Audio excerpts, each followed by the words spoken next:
I have the honor and the privilege today to hang out with the man, my mentor, Pace. Bro, I've got the privilege. Are you kidding me? We're hanging out here in Washington, D.C. We wish you guys were here with us. Come on. So I got one question for you. So I've been in the community for 2.5 years now. Mastermind, 1.5 years. Got put into local leader. Awesome role. Love being able to help people. When you make learning lessons, for anybody who doesn't know what a learning lesson is, you make mistakes. It's only a mistake if you don't learn from it. So when you make learning lessons, what is the best way to recover from that?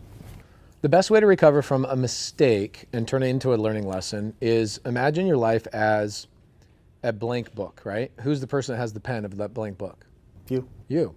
So if somebody's going to read this book, you die, somebody reads this book, and they read the chapter that you're currently in right now, what do you want them to read?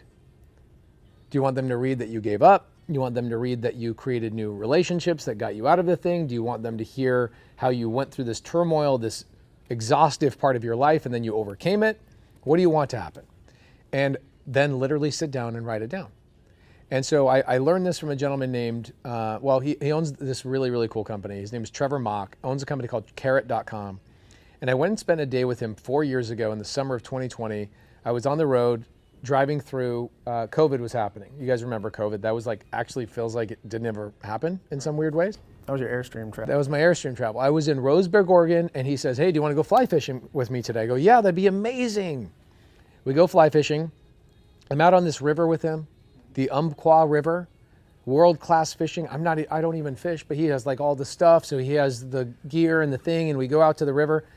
And I'm just sitting there like, dude, how did you craft this life for yourself? You can just take a day off. He goes, well, it took me like 3 years. And I go, how? Like, he goes, well, I didn't manifest it. I don't believe in manifesting. I wrote down my perfect day. And I was like, okay, what does that look like? And I'm thinking like a paragraph, 2 paragraphs, maybe 2 pages at most. Right. This guy filled up an entire notebook, like 100-page, like college-ruled notebook with exactly what he wanted to happen on a daily basis. Things that, he said, if I died today and I went back as a ghost and I kind of looked at my whole life and I said, what did I regret, right? What did I want to do more of? For example, when I think of a hard thing I have to do on a daily basis is I leave my kids and my wife to go speak on stage. I get that. And so I crafted and changed everything about my life. I said, okay, I used to fly out the day before. I would meet the people at the event. I would then speak all day long, stay at the parties last night, make sure I was fully present. And I was like, wait, why am I not being fully present for my kids? Like, I will fly in, I'll do my thing for a couple hours, I'll fly right back out. And he helped me kind of craft those things. Like, I would regret missing one night of putting my kids to bed. I would regret that. Dude, I'm in the same boat. Right. Okay, cool.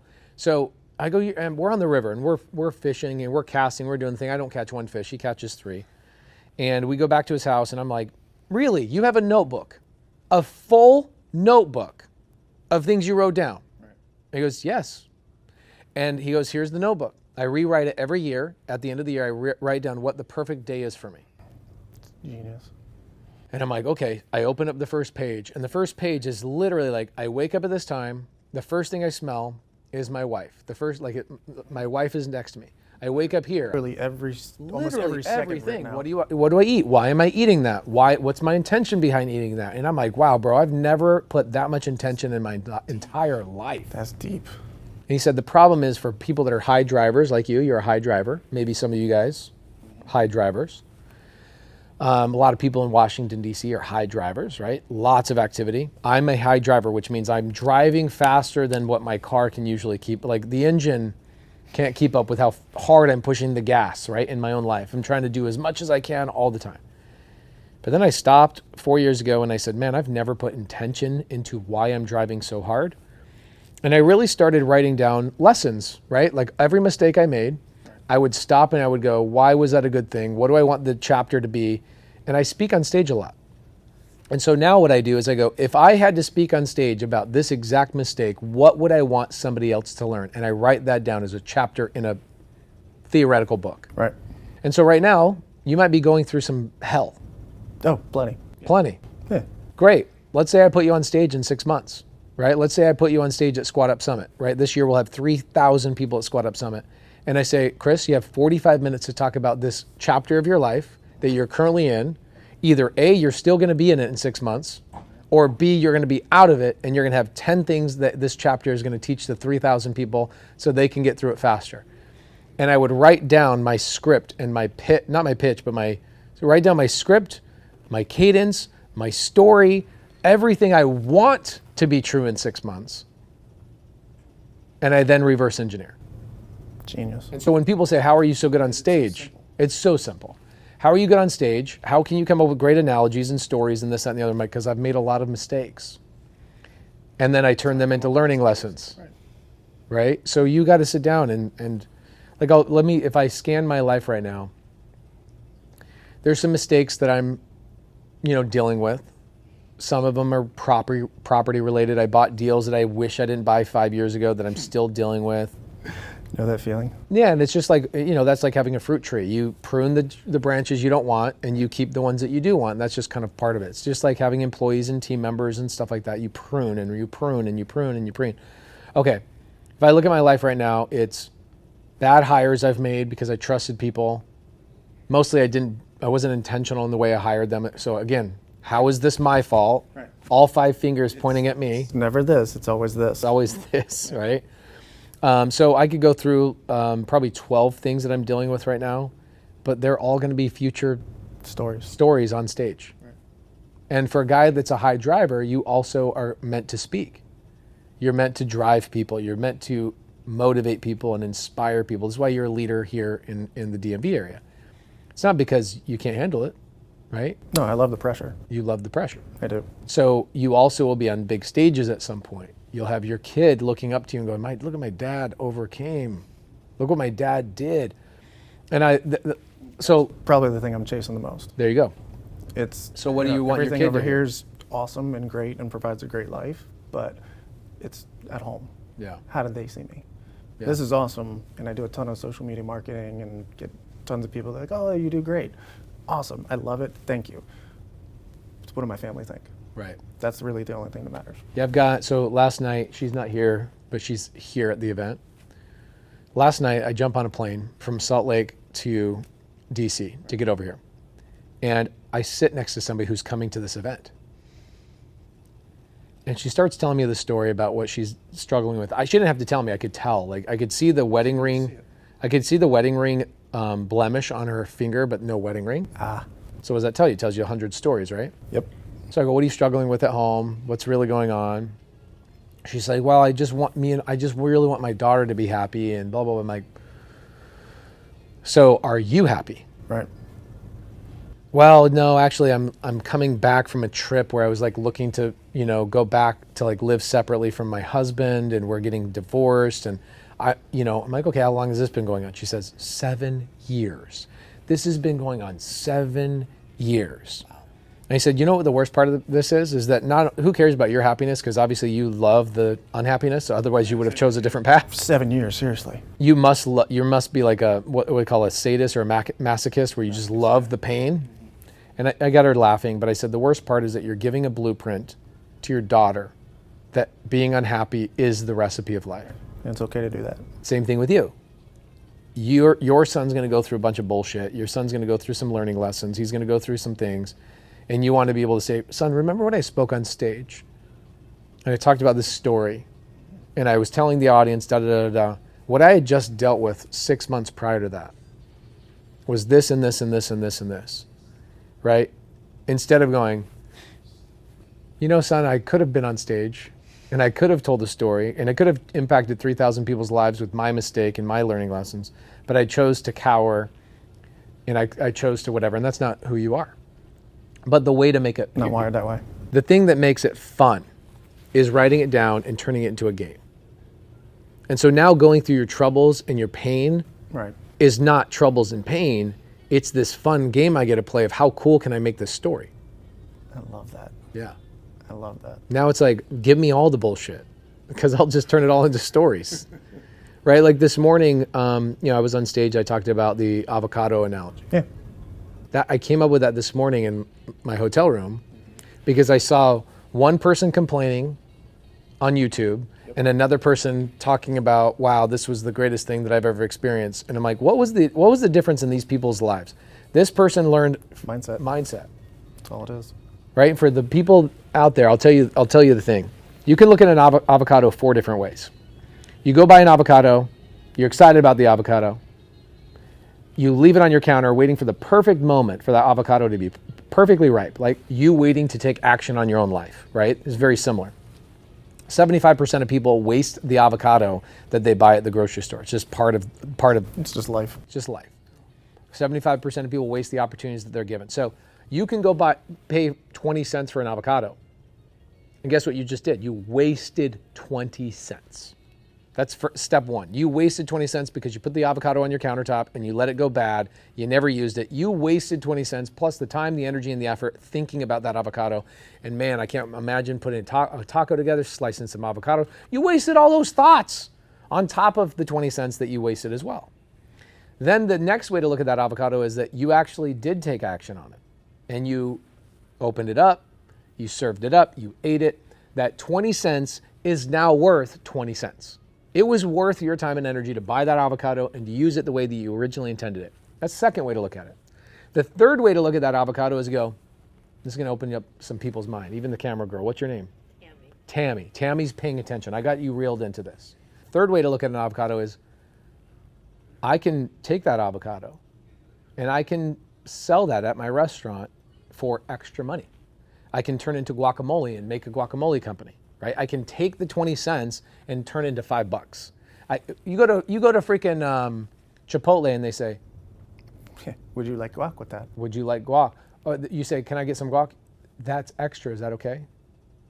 Yeah, no problem. How much extra? Oh, it's $2. Okay, you just took 20 cents and turned it into $2. This is the third way to look at an avocado. The fourth way to look at an avocado, which only 1% of 1% of 1% of people ever take action on this fourth way, is that I can take the avocado, and you're not even thinking about this until I say it, even as a businesswoman. You've done this in your own life. But the fourth way to look at an avocado is, I bought the avocado, yeah, I'm going to consume it, I get my 20 cents worth, but I'm really going to take that seed and I'm going to go plant an avocado tree. And that has now produced fruit for me for the rest of my life.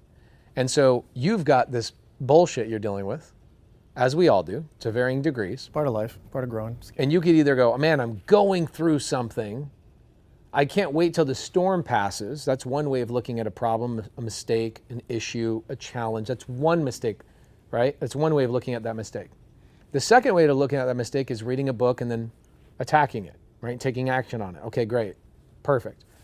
The third way to do it is go, all right, I'm going to get through this and I'm going to learn some lessons to make myself better over time. Perfect. The fourth way to look at it is, who else needs to hear this story? And how can I impact 3,000 other people's lives while I'm on stage? That's the seed, right? And so you're being given this great opportunity. It just depends on if you're the 1% that actually buys that avocado. And by the way, this is a mathematical statistic. 100 people walk into a grocery store, 75% of them buy the avocado and never actually use it. They end up throwing it away. It's crazy, but it is true. 75% of people waste that avocado. 20% of those people buy it for their own consumption, right? And they actually consume it. Those are homeowners. People that just use it for their own goods. Then there's 4% of people that use avocados for commercial use, which is taking that avocado I paid 20 cents for and turning into something that's more valuable. Then there's 1% of people that actually will buy avocados just so they can get access to the seed. And so you, my friend, are currently, you got an avocado in your hand, right? This problem, this issue, this challenge, this whatever. Right. And you have to look at it, which you are, and say, how do I make sure that this seed compounds and changes other people's lives? Yeah. There's the answer. This is why he only had to ask me one question, because I'll give you a 30-minute answer. Been friends and been following him for quite some time. So in his own words, he lays out a really long runway to answer a 30-second question. Yeah. But that's why he's the main. I think when I learn from other people and Same thing. yeah, you got to tell a story, right? Avocado. And when you get people to go, ooh, 4 different ways to look at the same exact thing. Wasn't that impactful today, Tammy? Parables to me of life. Parables, right. We're all cavemen at the end of the day. Draw a picture on a rock wall for me and I'll understand what the heck you're talking about. But when you talk in complex terms and Explain it to me like I'm 5. explain it to me like I'm 5 years old, right? Explain it to me like I'm a Latino that loves avocados. And I will then learn my lesson. Amen to that. Well, buddy, that's beautiful, man. I can't wait to see what seed you plant, bro. I can't wait to hear it. I can't wait to hear it. Give me something to watch. The stories are coming. I also tell people, I go, don't be one of those TV shows that only does one season because nobody watched it, right? There has to be drama. There has to be, oh my gosh, what's going to happen in the next episode? There has to be these things. And then they get canceled after the first season, right? Because they don't land. Give me a Netflix special, something I can get tuned into for 9 years. I want to know what happens. Don't you guys want to know what the hell Chris is going through right now? Don't you want to All see smiles. this? It's all smiles, right? Even at the face of adversity, the champions are the one that, imagine what Tammy's had to do with her camera business. The crap she's dealt with. People have not paid their bills. People have screwed her. People said they're going to do something that didn't do it. They committed to her and then they canceled last minute. She still had payroll to cover. She had expenses and all these other things. Am I speaking true to your life? Okay. 3 businesses. Yes. 3 businesses. So, you know, you've got stories. You've got stories on stories on stories. And all this is, guys, is we're a bunch of cavemen just waiting to hear your story. And so, guys, wherever this gets posted, YouTube, Instagram, whatever, give some love to this guy and go, hey, caveman Chris, paint a picture on a wall. I want to see the story of what you went through. He's not telling us because he's interviewing me. But in 6 months, I should be interviewing him and go, dude, tell me about that avocado. What did you do with that avocado? Did you waste it? Still got to get that interview on. We will. The one we tried 3 times, your internet went out. We'll do your it. electric blew out. We'll do it. You do it in Phoenix. Come to Phoenix, or we could do it even do it at Squat Up Summit. You tell me when you're ready. If you're ready to speak on stage in 6 months at Squat Up Summit, I'm in. and you tell me about the avocado. I'm in. Okay, but I need to hear nothing I know you're else. in, but I'm Well, not giving you a spot. Now that gives me even more to go get that seed planted so that now I can then grow that story, fix my learning lessons, and move on. Yeah, and I be think able to tell more stories. if you text me 30 days before Squat Up Summit and you go, I have a great story, Okay. I'll go, perfect. I'll put you on a stage. You know, our events cost about $3.5 to $4 million to put on. Yeah, every bit of it. If That not means more. I want to pay $4 million to get people in a room to listen to your avocado story. Challenge accepted. All right. Now I just hope I have the story in time. Shout out to Tammy. Shout out to El Jefe. Shout out to Dan the Man. Well, I appreciate everybody for watching, tuning in. The man, Pace Morby, he's certainly changed my life for the better. Hopefully his stories and hopefully soon mine to come will be able to help yours. Let's go make some guacamole.